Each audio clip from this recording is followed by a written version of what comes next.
Welcome to another episode of the Star Local Media High School Sports Podcast. My name is Matt Welch, being joined by Devin, Hasson, and David Wolman. Gentlemen, we are recording this on a Wednesday, and we are here to preview some of the marquee games for the upcoming week for high school football season. Week 1 is upon us, as has been the case for the last few years. We've been doing the Game of the Week thing for the last few years.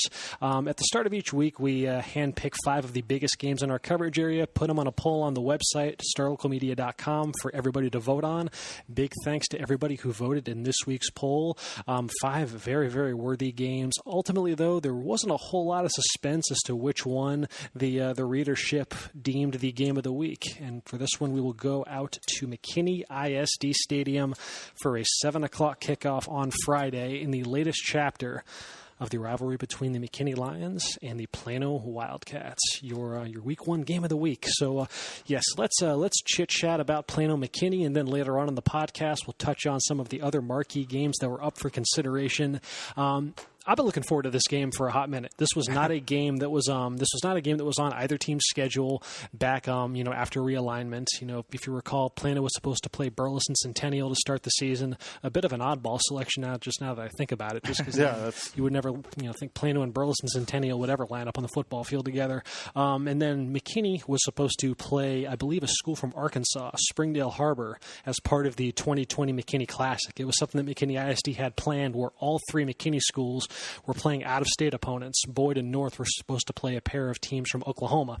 But naturally, though, with the start of Texas high school football getting delayed for the 5A and 6A schools, that idea kind of fell through. So, so teams had to scramble, and one of the consequences from that was McKinney and Plano. So, it's 2 teams that obviously have plenty of familiarity. They've shared the same district for the past few years, and it's during that stretch that you've really seen this rivalry become one of the sneaky, entertaining games in Collin County.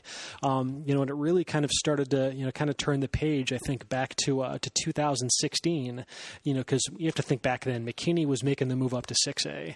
And at the time, it was a program that was just that hadn't really done a whole lot at the 5A level. They hadn't made the playoffs since 2009, 2010 or whatnot.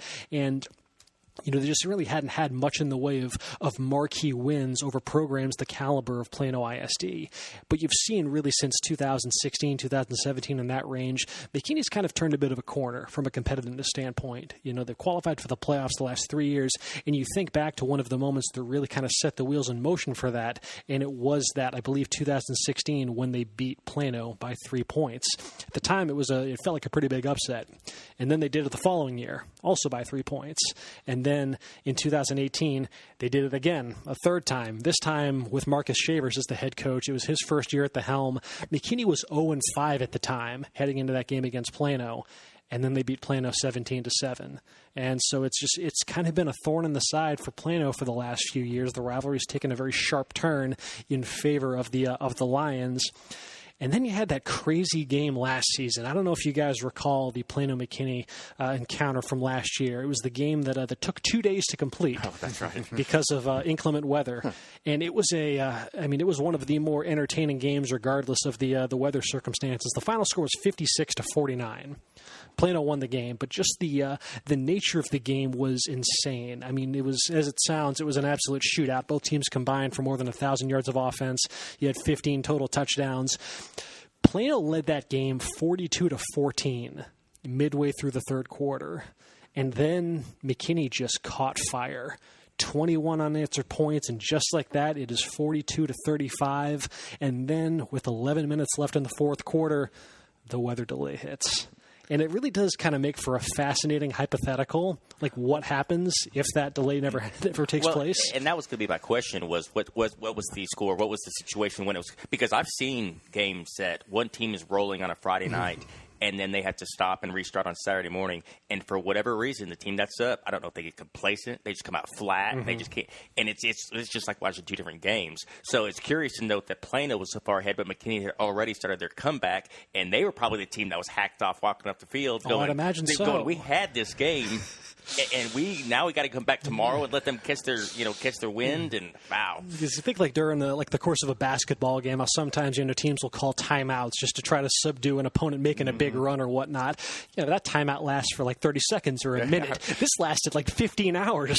So I mean, you imagine, because I mean all the momentum was in McKinney's favor at the time. So then Plano gets this respite, and then they come back the following day, and then they just keep going back and forth. They trade touchdowns to the finish line. Plano ultimately wins by 7. But I mean, like you said, I mean, who knows? I mean, how that game goes. And I'm sure at the time, McKinney probably felt like at the time, like, crap, that might be our season right there. That's just one of the games that you have to win when you looked at the nature of the district as far as what could get them into the playoffs. Now, Plano went in the tank later on in the year. They got a little banged up at receiver, lost their last 3 games, and then McKinney was able to squeak in on the last night of the regular season. So ultimately, it didn't hurt him. But yeah, I mean, it's never lacking in storylines and drama when Plano and McKinney get together in recent years. Each game has been very, very competitive, and obviously with this game Friday, the first thing that you look at is that this is going to be the first game for Plano under a new head coach in Todd Ford, formerly of Lovejoy, Round Rock, Cedar Ridge, and whatnot. It's and I think that's for everybody to just kind of be the thing that people are most looking forward to in this one is just seeing what this Plano offense looks like under Coach Ford. He usually runs a spread offense. He does, yes. And then like Plano's used to a lot different offense than that. Yeah, it's going to be a bit of a departure from the 3 yards in a cloud of dust, ground and pound style that Plano's been accustomed to over the years. Now they threw it around. Oh yeah. Bit. They've opened it up a bit in recent years. To be fair, certainly especially last year. Yeah. Last year was one of their most productive passing campaigns in some time. But yeah, I mean it's just because you're bringing in Todd Ford, who's the first coach that's not from the John Clark, Tom Kimbrough coaching tree, and I mean, who knows how long. And I mean, you're bringing in a Todd Dodge disciple, so I mean, it's kind of like universes colliding with Plano Wildcat football and dodgeball. And I'm fascinated to know what it all means. And by all accounts, it's going to be a very, very spread out offense. The tempo is going to be a bit faster than Plano fans are accustomed to, and that's I guess is at the top of just kind of the storylines in this one is how far along is Plano? I mean, how do you kind of gauge where a program is at when it's your very first game playing in a brand new system on both sides of the ball for that matter? It's not just on offense, but on defense as well. They're acclimating to a 4-2-5 look. And I mean, it's just that's just the kind of stuff that takes time to adapt. And especially when you look at the way that this offseason has gone for these teams where you haven't had a traditional, training camp or offseason and whatnot, you just were able to put on pads, for the first time, earlier, just a couple weeks ago, it feels like. And I mean, just with all that in mind, it sounds like the installation part has gone fine, but actually putting it into practice, it's a completely different animal. So just kind of curious to see, just from an execution standpoint, does Plano, how far along is Plano in that respect? I mean, what about this game, to either of y'all, what about this game kind of stands out when you guys look at the matchup? The thing I look about is like how does McKinney adjust? I mean, because you basically have no film on Plano. That's true. So I mean, when you go into a game with no film, I mean, the first quarter and a half, maybe in the first half, like you're just trying to make adjustments on the fly, trying to figure out what hit you, because this is something that you've never seen from Plano before. So. Like at halftime, I'm pretty sure they're going to spend a lot of time in adjustments right there trying to figure out what's going on. And obviously, when you look at Plano's offense, I mean, Oliver Towns had a really good year last year. Absolutely. So, I mean, just imagine him under Coach Ford's offense this year.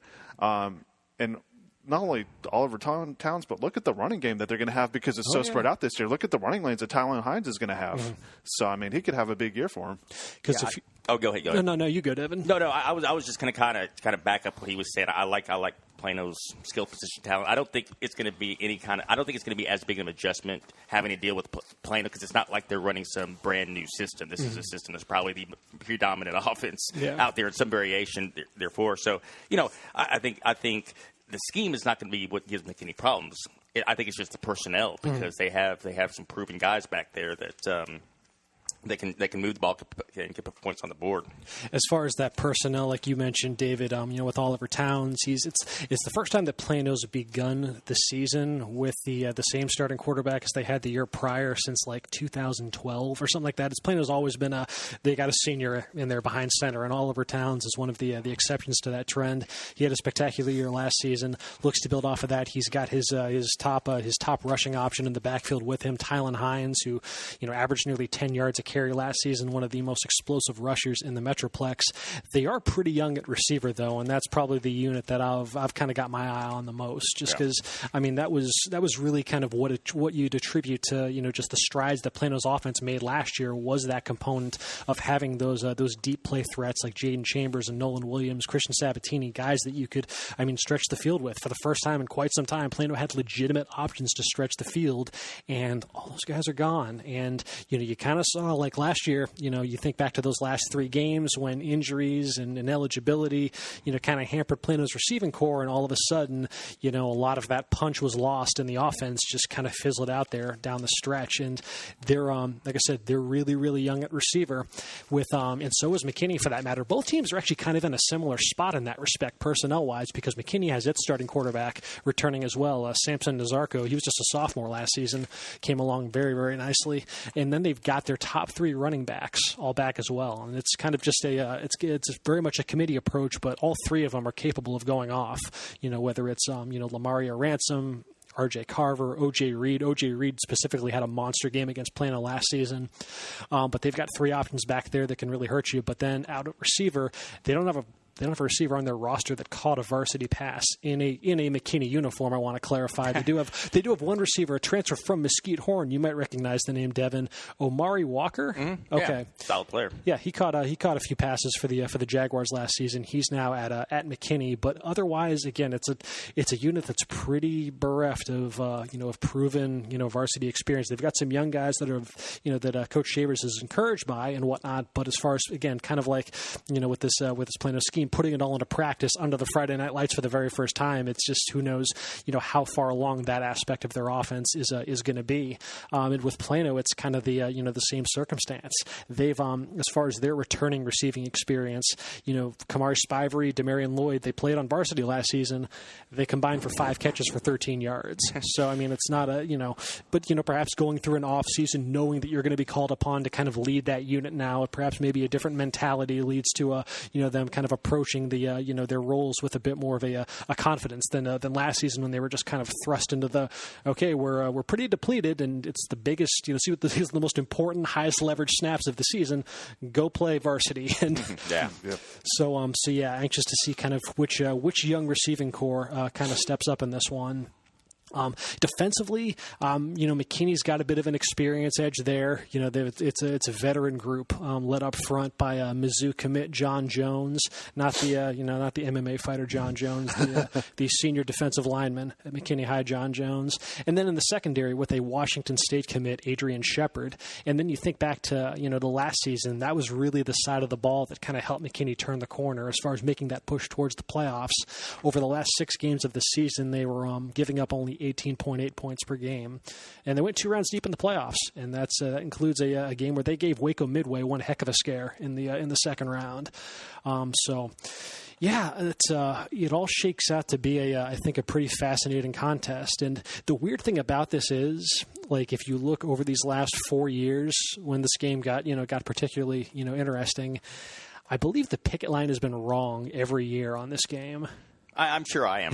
I mean, because I really do think back to like in 16, 17, and 18, that just the way that both teams were trending at the moment, or just whether it's taking the pedigree and tradition of one program over the other, I really want to say that those last 3 years from 16 to 18, that all of us, with the exception of maybe Kendrick, we're taking Plano to beat McKinney. McKinney wins the game, and then last year I think McKinney got everyone over on their side, and then Plano ends up winning. So as I ask for everyone's predictions now on this game, that's a bit of a cautionary tale as we're about to make picks on this one. That history says that picket line's probably going to be wrong. So where did you guys lean on this one?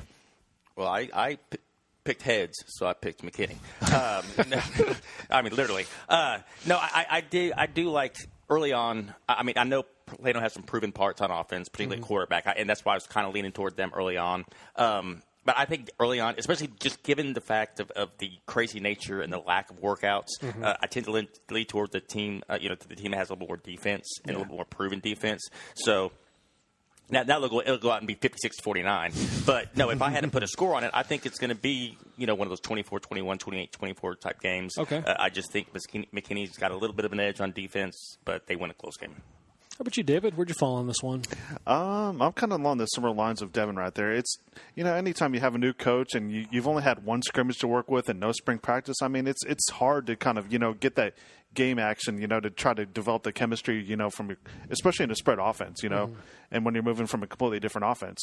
So I feel it's going to take a little bit of time for, Plano to kind of, work things out. So I'm going to give the edge to McKinney in this game.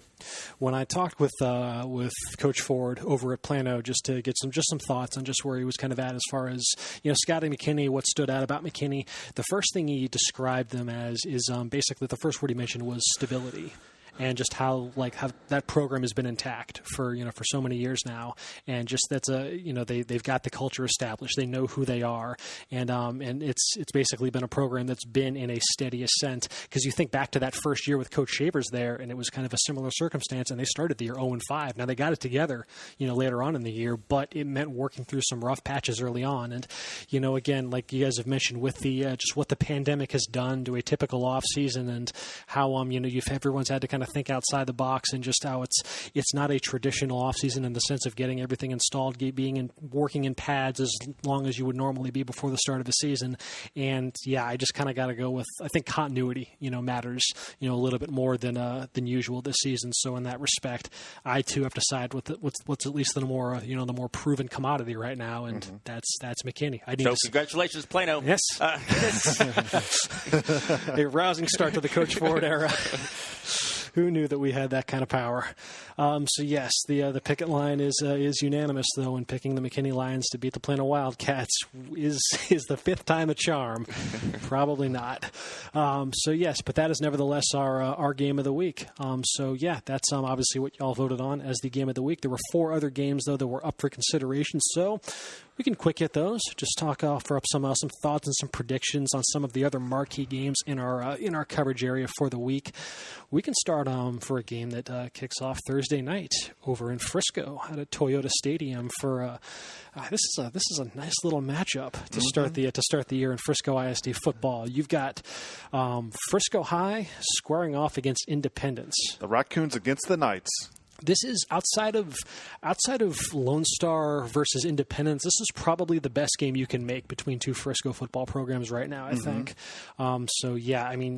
You had, Independence last year having their deepest playoff run ever. You had Frisco, which, how many teams were able to turn around an 0-10 season as quickly as they did? Just 2 years' time, they're already splitting a share of the district championship in 7-5A D2. I believe they went 3 rounds deep as well. It's lots of star powers back in this one. Both teams are very experienced. So I don't know. What's David, you're going to be at this game. I am. Yeah. So, what are you looking forward to most about this, and kind of where did you lean as far as a prediction goes? Oh man, there's a lot to look forward to this game. I'm really excited about it. I'm pumped. The thing that really sticks out to me is just the skill position players that they got at this. They got a lot of them. A lot of them all over Lots the field. This could be like a Pro Bowl right here.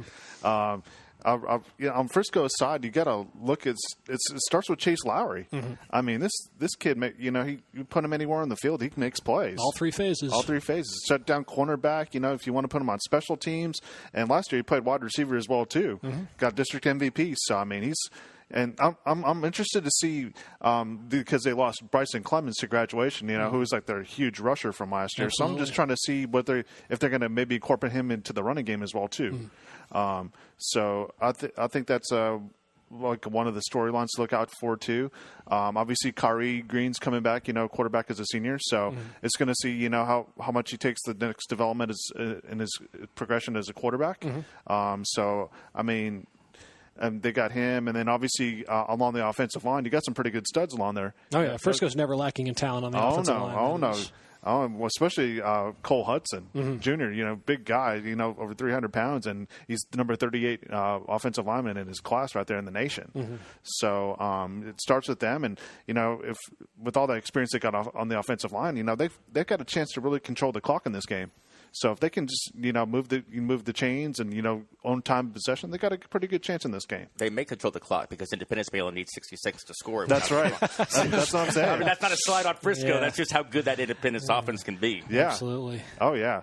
Yeah, and going to Independence, I mean, it's a fast moving offense, and with Braylon Braxton at the helm, boy, you can put up points in a hurry right there. Absolutely. So I mean, he had almost 900 rushing yards by himself last year, and you got Jaden Orr who's coming back, and and if the running game's not working, you can just throw it to Ziegler McMillan, and he can just score some touchdowns for you. So I mean, that offense has a chance to score well. So I mean, I'm anxious to see how both offenses are going to turn out on Thursday. Which one do you think gets the better of the other, though? All the pressure. Oh, man. How will you ever make up your mind? I have to make up my mind. We cannot have a 2-hour podcast here.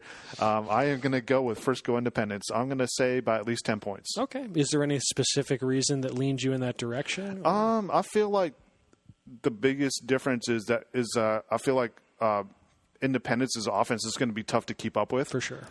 When you lose somebody like Bryson Clemens, who was able to, keep the clock, moving for them, and you're putting in somebody new at the running back position right there to take over for him. It's going to take a little bit of time to develop like that rushing statistic right there. So obviously with Braxton.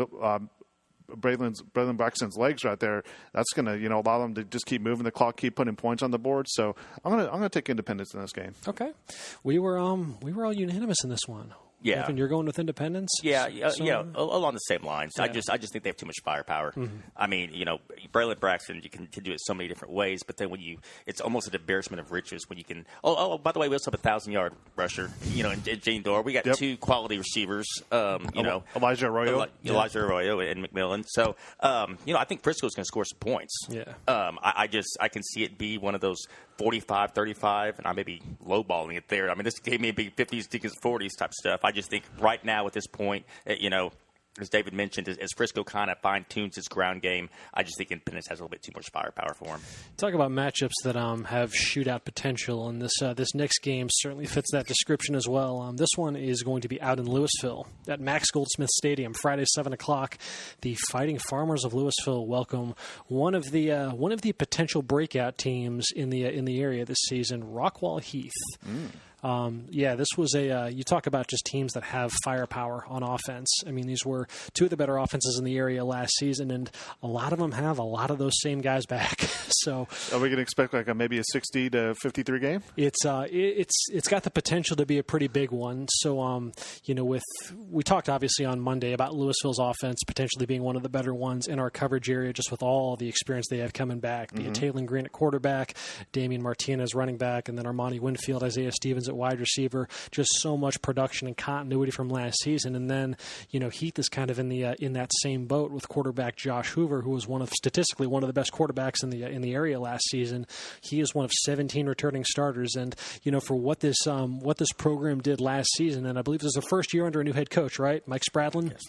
And I mean, it was just a 5-5 record, so it's not like it just blew the doors off and whatnot. But with that continuity and then just the expected, just the comfort in running that system for the second year, a lot of there's some prognostications out there that have this team going from maybe a fringe playoff team all the way up to potentially contending for the district title. I mean, Devin, they're in one of your districts over in 10-6A. Do you buy the hype with Heath right now, or is it just kind of a wait and see approach with them? I really do, just because having a chance to see them last year. You mentioned Josh Hoover.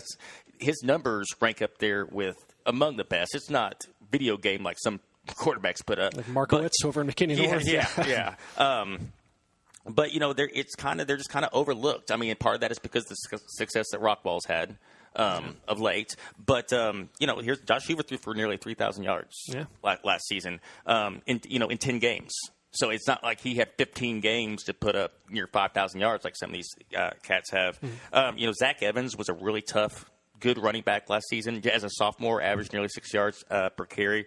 And we mentioned Corbin Cleveland, who, I mean, when I saw them play last season against Mesquite, I mean, phenomenal athleticism. One of those guys, a go-to guy, and he's only going to get better this year.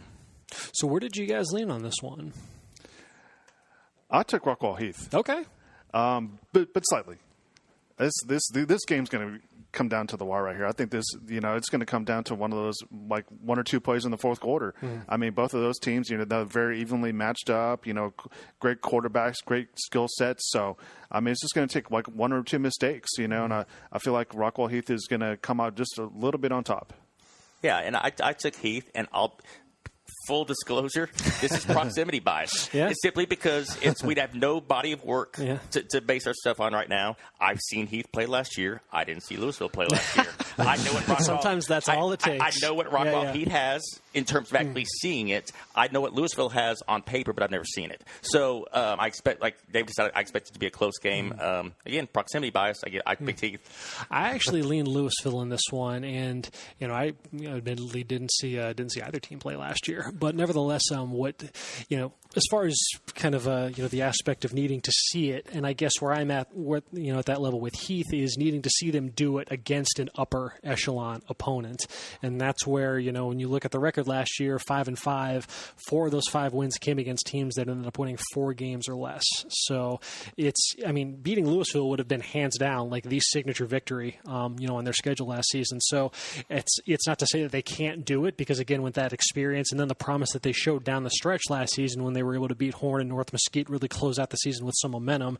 There's a lot to like about what this team has in store, but Lewisville they've won 16 games the last 2 seasons. They've been to the playoffs both years. I mean, they have taken that leap that we kind of foresee Heath taking this year. Lewisville already has done that. So in the sense, I almost look at that as being kind of the more proven commodity right now, and kind of the sense, not saying that Heath isn't capable of it, but I also need to see it happen against a team with the kind of that's been on the run right now that that Lewisville has been on. So that's kind of was the tiebreaker for me, and why I sided with the Farmers on Friday. Let's see. So let's move on then to another fun little matchup. This one also a Friday 7:00 kickoff. This one out at Leopard Stadium in Lucas. Lovejoy welcomes John Paul II. This was not a matchup I would have imagined materializing. No.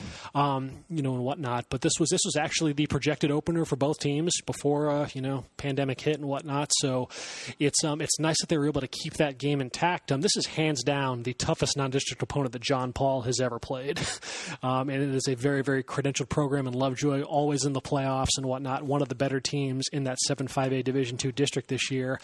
And then with John Paul, obviously their story is well documented. State runner-up last season, and they're certainly punching up in weight in this one. It's a tall order taking on a 5A program as a private school, no matter the caliber of that 5A program. So we'll see. As far as kind of where I leaned on this one, it kind of boils down to looking at Lovejoy, and this is the first game in the Chris Ross era. So as far as the caveats that we've applied to the first year head coach, starting this season, I guess that does sort of fit the bill here as well. But I look at the talent that Lovejoy has on offense, and there's a ton of it. Obviously the offensive MVP of the district, their quarterback Ralph Rucker, Noah Nadeau in the backfield, and then a couple studs out wide with Reed Westervelt, I should say, and then Luke Mayfield. And I think of the kind of personnel that it would take to theoretically slow a team like that down, and it would have to be a team with a pretty solid secondary. And as I talked about on Monday's podcast, put John Paul's secondary up against any out there right now with, again, 3, legitimate Division I prospects. Braxton Myers, that kid's going to have his pick of wherever he wants to go when all's said and done. Charlie Daniels committed to UAB. Terrence Brooks, also got a laundry list of D1 offers, Power 5 offers, and whatnot. They are absolutely loaded on that side of the ball. Now, I admittedly would feel a little bit better if Grayson James and Jaron Bradley were still there. That quarterback-receiver combination that was just so potent last season. But again, I think that I'm feeling all right enough about where John Paul's skill position guys are at between Miles Parker, Tyler Bailey, and whatnot. Especially at running back with Grant Robinson, who's entering his first year as their full-fledged starting running back. He split time last year, but before that as a sophomore, I saw him a bunch over at Allen when he was helped just carving up 6A defenses and whatnot. He's a very, very talented running back. I think they've got enough just sheer talent just to make good on this tall order and beat Lovejoy. Where'd you guys fall on this one? Ooh, this is an interesting matchup right here. This is definitely going to be see how the skill matchups work out. But I'm leaning a little bit more slightly to John Paul II in this matchup, just because like you have that camaraderie with the coaches and the players already. And obviously, when you're the state runner-up and you go into the next season, the fire is there. Like you're upset about what happened in the state championship game, and you have something to prove. So, and based on their secondary right there, all the talent that they have in their secondary, I'm going to give them the slight edge. Yeah, there won't be any sort of intimidation factor with playing against a 5A school. That's for sure. Yeah, I took Lovejoy in this game. John Paul is kind of an anomaly in terms of private school programs, not just because of the Division I talent, but because of their depth. Yeah. When you see a lot of these public versus private schools, they may be even the starting 11s, but once the game goes on, those 5A and 6A teams just have so much depth. That's a fair point. And it wears the private schools down because their roster isn't usually that size. But John Paul's roster is the size of a lot of 5A teams, if not bigger. So, I think that comes out relatively even. Really, I like the skill coming back on Lovejoy that we just talked about, and like you say, it's going to be a fascinating matchup through the passing game. Oh, yeah. I just think that Lovejoy can make that play or two down the stretch. I think it's going to be a close game. But I took Lovejoy. We close this out then with a game out Mesquite ways out at Hanby Stadium. Devin's going to be there. I will. This is a Friday 7:30 p.m. kick between the Skeeters of Mesquite High and Coppell. I'm just going to sit back and let y'all talk about this one. David, you cover Coppell. Devin, you cover Mesquite. So, guys, just talk a bit about what intrigues you about this game and where y'all are leaning. Well, it's a game where both teams have questions the quarterback situation. In terms of, coming in terms of Mesquite, Hunter Nucci and Chance Edwards are both, fighting for that position. I think they're both going to see time on Friday. As far as the skill position goes, they're really good. KB Frazier can run the ball in the backfield, can catch the ball on the outside. Jacoby Thomas is a guy that didn't have a lot of catches last year, but Coach Fleener is just super high on. As far as defensively, that's going to be, I think, where it comes down to, because Mesquite returns only 2 starters. Yeah. And Coppell has the decided experience edge. They're good ones, Jaden Brown, and Marlon Thompson-Leach. But when you have 9 newcomers going against Coppell that has 14 returning starters overall, it's going to be tough matching up with that offense. And like you just said about experience right there, the Coppell's, they came in last year, they had to go through so many different, situations, like at positions, there were times last year that they're putting 10, players like in their first year, or sophomores or juniors, on the varsity field for the first time. But, they got that experience now, as coming into the season, you got to like the camaraderie that they have with the skill positions and the quarterback. Ryan Walker feels like he's got a really good feel of this offense. Coach DeWitt said he's even put some more zip on the ball coming into this year. And now that you got Anthony Blackett, wide receiver, who's got a litany of offers, and I'm pretty sure they're going to improve by the day right here. I don't know why he's only a 3-star wide receiver right now. And then obviously got KJ Liggins coming back and on the other side right here, so that's going to open things up for both of them. And obviously, on the defensive side right there, they got a lot of experience, including Walker Polk. He's a junior, but he's already been district, honoree. He's been making plays since he was a freshman. Yeah. And experienced secondary. So, Coppell finished last year 4-6, but, they were in a lot of the games last year. And that experience being in close games last year is going to help them a lot this year. So I feel like Coppell's going to start the season with a win. Yeah, I'm kind of buying into the Coppell comeback narrative as well this season. Yeah. So we'll see. But I too picked the Cowboys to defeat the Skeeters. Although I hate going against Coach Fleener. Coach Fleener's such a good guy. And that's actually why I picked Mesquite early on. He's proven to me. He took over. They went 1-9. Yeah. To basically 6-5 to 8-4 area finalists last year. Yeah. The arrow's pointing up. And then one thing, and this is just a total side note, has nothing to do. Just something I was looking at. I was like, well, when was the last time these two teams played? Never. You would think. Mesquite started football in 1906. Well before the UIL starts documenting things. But my records have them going back and playing Garland in 1906. So they played in 1906. Coppell's been playing since 1963. They've been in different regions for the most part, but they're still Metroplex schools that you would figure at one point in time would have played non-district or met in the playoffs.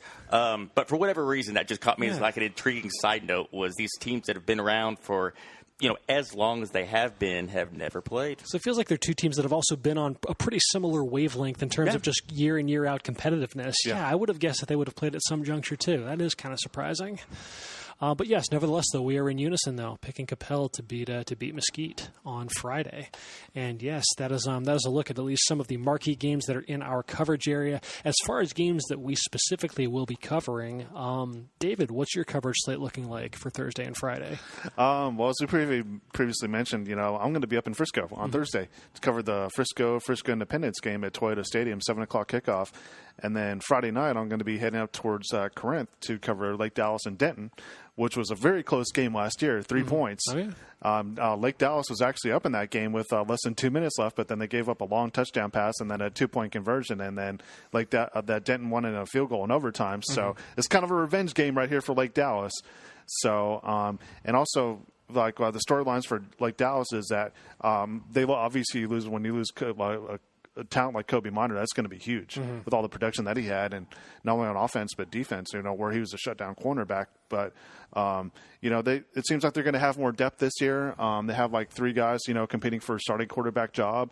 And one thing that Coach Young said he really liked, coming into the season, is that in the last year in the inter squad scrimmage and also the preseason scrimmage at Azle, they didn't score any points at all on offense. But he said during the team's inter squad scrimmage, they scored 3 touchdowns. So that's obviously a much better note going into the year. Devin, what have you got on the docket for Thursday and Friday? Thursday, I'm going to be out at Mesquite Memorial. Check out North Mesquite and their season opener. A North Mesquite team that has struggled in recent years. They have Fort Worth Trimble Tech, a team. North Mesquite coming off 2-8 season. You like to see those guys build a little confidence before they hit the district route. I'm not saying they're overlooking Trimble Tech, but this is also a Trimble Tech team that went 2-8 against probably not a strong competition. So a chance to see what North Mesquite breaks out. They've got some new faces over there that they're pretty excited about. And then Friday, the aforementioned Mesquite Coppell tilt. And for me, it's going to be a very McKinney ISD Stadium intensive first couple days for me. I'll be out there Thursday and Friday. Thursday to watch McKinney Boyd in the second year under Joe McBride. They take on Flower Mound, 2 teams that are kind of fringe potential playoff contenders in their respective districts, both of whom, though, have to replace a lot of skill position talent. So, who knows kind of how steady the product is going to be early on from both those sides. And then on Friday, I'll be out there for the game of the week, Plano and McKinney, 7 o'clock. Out at MISD Stadium. So, yes, that is what is on our docket for the week. And, yes, that will conclude this episode of the Star Local Media High School Sports Podcast. We'll be back on Monday to break down all of the fascinating happenings in our coverage area from the opening week of high school football season. Until then, folks, you enjoy the rest of your week, and we will talk to you all later.